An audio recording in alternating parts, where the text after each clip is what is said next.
Este salmo é uma oração de Davi, que estava em uma situação de angústia e aflição. Ele clama a Deus por misericórdia, proteção, orientação e livramento. Ele reconhece a grandeza, a bondade e a fidelidade de Deus, e expressa sua confiança e adoração ao Senhor. Davi começa o salmo com um pedido: inclina, Senhor, os teus ouvidos e responde-me, pois sou pobre e necessitado. Ele sabe que Deus é o único que pode socorrê-lo em sua necessidade, e por isso ele se humilha diante dele e implora por sua atenção. Ele não se baseia em seus méritos, mas na graça de Deus, que é compassivo e clemente. Davi também pede a Deus que guarde a sua vida, pois ele é fiel ao Senhor.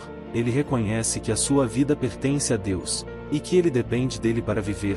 Ele também afirma o seu compromisso de servir a Deus e de invocar o seu nome. Ele sabe que Deus é o seu Senhor, e que ele deve obedecê-lo. Davi ainda pede a Deus que alegre o seu coração, pois ele está abatido. Ele sente o peso dos seus problemas, e precisa de consolo e esperança. Ele sabe que Deus é a fonte da sua alegria, e que ele pode restaurar a sua alma. Ele também louva a Deus por suas obras maravilhosas e por seu amor fiel. Ele sabe que Deus é poderoso e bondoso, e que ele faz coisas grandiosas em favor dos que o amam. Davi continua o salmo com uma súplica: atende, Senhor, a minha oração, dá ouvidos à minha súplica, responde-me, pois és fiel e justo. Ele insiste em sua oração, e espera uma resposta de Deus. Ele confia na fidelidade e na justiça de Deus, que não o deixará sem socorro. Ele também reconhece a sua própria fraqueza e pecado, e pede a Deus que lhe ensine o seu caminho e que o conduza na sua verdade. Ele sabe que Deus é o seu mestre e o seu guia,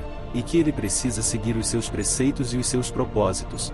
Davi ainda pede a Deus que o livre dos seus inimigos, que são cruéis e arrogantes. Ele enfrenta a oposição e a perseguição dos que não temem a Deus, e que querem destruí-lo. Ele sabe que Deus é o seu defensor e o seu libertador, e que ele pode frustrar os planos dos ímpios. Ele também agradece a Deus por sua bondade e por sua salvação.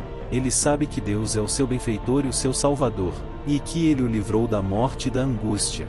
Davi termina o salmo com uma declaração: pois tu, Senhor, és bom, e pronto a perdoar, e abundante em benignidade para com todos os que te invocam. Ele exalta a Deus por seus atributos, que revelam o seu caráter e o seu amor. Ele sabe que Deus é bom, perdoador, benigno e atento aos que o invocam. Ele também expressa o seu desejo de glorificar a Deus e de louvar o seu nome para sempre. Ele sabe que Deus é digno de toda honra e adoração, e que ele deve render-lhe graças e louvores eternamente. Este salmo nos ensina a orar a Deus em meio às nossas dificuldades, reconhecendo a sua soberania, a sua bondade e a sua fidelidade. Ele nos mostra que Deus é o nosso refúgio, o nosso auxílio, o nosso mestre, o nosso defensor, o nosso benfeitor e o nosso salvador.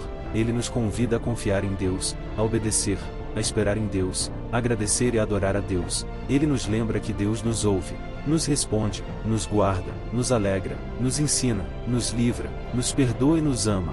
Que possamos, como Davi, clamar a Deus, e dizer: tu és o meu Deus, tem misericórdia de mim, Senhor, pois a ti clamo o dia todo. Em nome de Jesus, amém.